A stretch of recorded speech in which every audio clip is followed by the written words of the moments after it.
السلام علیکم۔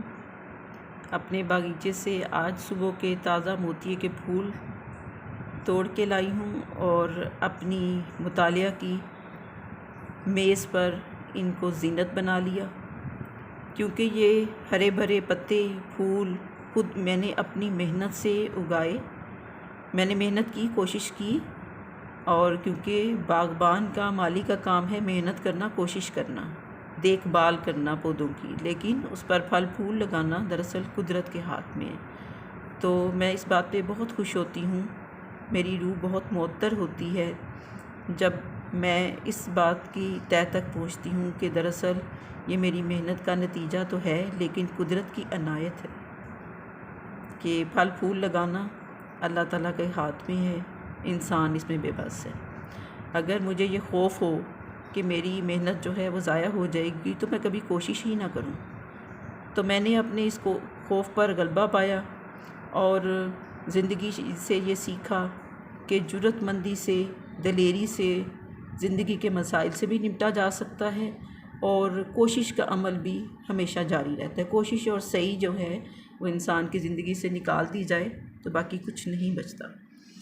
تو بات دراصل ہو رہی تھی واصف علی واصف کی دل دریا سمندر میں، ایک موضوع جو ہم نے شروع کر رکھا تھا خوف کے حوالے سے۔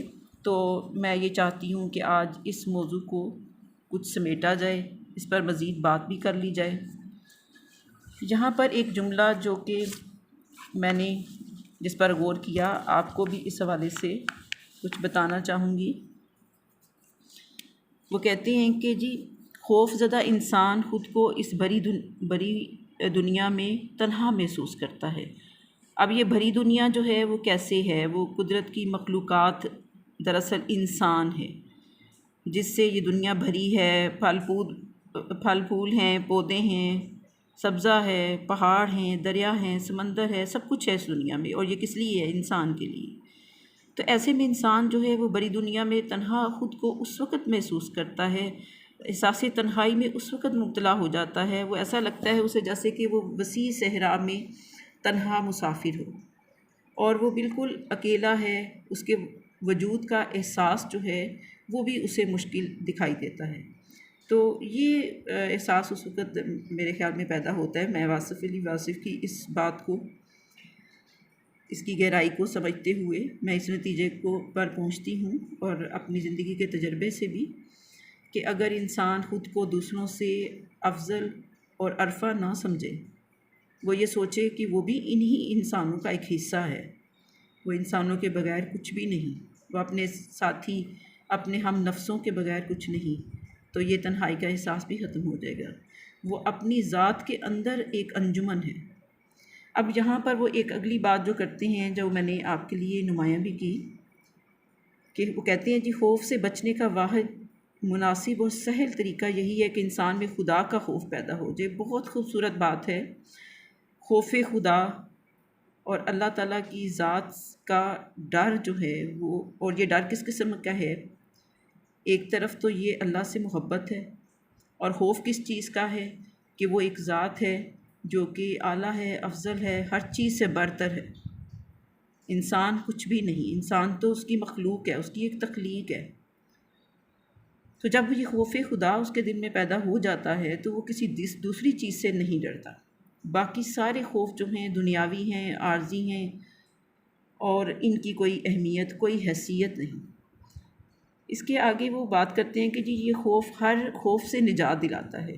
یعنی کہ جب آپ خدا کا خوف دل میں رکھتے ہیں، جب آپ اللہ کی ذات سے ڈرتے ہیں، تو آپ اپنے آپ کو اس کے سپرد کر دیتے ہیں، تو ہر خوف ختم ہو جاتا ہے۔ اگر منشاء الہی کو مان لیا جائے تو زندگی میں ہم یہ سمجھتے ہیں کہ خوف ختم ہو جاتا ہے، یہاں تک کہ موت کا خوف بھی ختم ہو جاتا ہے۔ امیری، غریبی، عزت کی تمنا، ذلت کا ڈر، یہ سب چیزیں جو ہیں ان کا کوئی وجود نہیں، یہ دراصل دنیاوی چیزیں ہیں۔ اور اگر ہم ان چیزوں کے ڈر میں، اور جیسا کہ ابھی آگے آپ دیکھ رہے ہیں، واصف نے بہت خوبصورت بات کی کہ ورنہ ہماری سرکشی اور خود پسندی کی سزا صرف یہی ہے کہ ہمیں اندر سے دبوچ لیا جائے۔ اب یہ دبوچ لینے کا عمل دراصل کیا ہے؟ یہ وہی خوف ہے جب آپ پر حاوی ہو جاتا ہے تو آپ کو ایسا محسوس ہوتا ہے کہ جیسے آپ دنیا میں جبری زندگی گزار رہے ہیں، آپ پر کوئی جبر کیا جا رہا ہے۔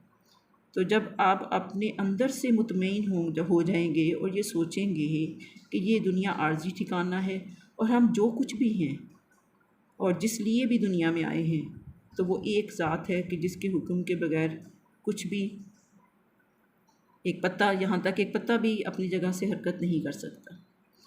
تو یہ جو بدعمالیاں ہیں، جیسا کہ آگے واصف نے بھی لکھا ہے کہ جب زمین والوں کی بدعمالیاں حد سے بڑھ جائیں تو آسمان سے عذاب کا دیباچہ خوف کی صورت میں نازل ہوتا ہے۔ ممالک، حکومتیں، معاشرے، تہذیبیں، افراد، غرض ہر ذی جان، ہر ذی شعور، ہر انسان خوف زدہ ہوتا ہے۔ ہر شخص یہی محسوس کرتا ہے کہ نہ جانے کب کیا ہو جائے۔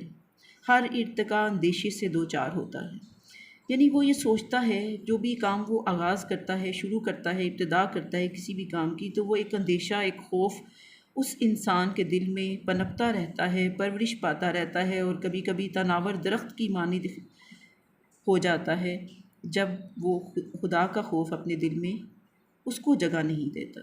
تو اپنے دل میں خوف خدا پیدا کرنا چاہیے۔ اگر ہم خدا سے دور ہو جائیں گے، جب انسان خدا سے دور ہو جائے تو سکون انسان سے دور کر دیا جاتا ہے، اور اس کی جگہ اندیشہ اور خوف مسلط کر دیا جاتا ہے۔ تو ہمیں اپنے اس بات پہ جو ہے فخر کرنا چاہیے کہ اللہ تعالیٰ نے ہمیں اشرف المخلوقات بنایا اور دنیا میں بھیجا تو اس کی مرضی اور اس کے حکم سے ہم آئے ہیں۔ تو وہ مقررہ وقت جو ہے وہ اپنے فرائض، اپنی ذمہ داریوں کی ادائیگی میں زیادہ جو ہے وہ گزاریں، بجائے اس کے کہ اپنے حقوق اور وہ جو ہم نے دوسروں سے ہم طلب کرنا چاہتے ہیں، دوسروں سے ہماری خواہش ہے کہ دوسرے ہمیں توجہ دیں، ہماری طرف راغب ہوں، اس سے زیادہ ہم اللہ تعالیٰ کو اپنی طرف راغب کرنے کی کوشش کریں اور خود اس کی طرف رغبت پیدا کریں۔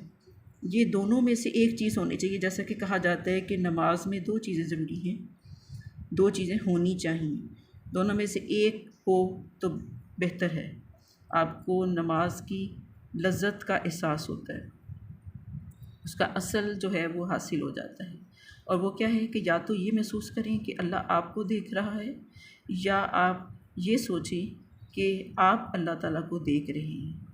تو بس یہ دو چیزوں میں سے ایک چیز جب آپ کے دل میں پیدا ہو جائے تو آپ کی نماز بھی قبول ہے اور آپ کا ہر نیک عمل بھی قبول ہے۔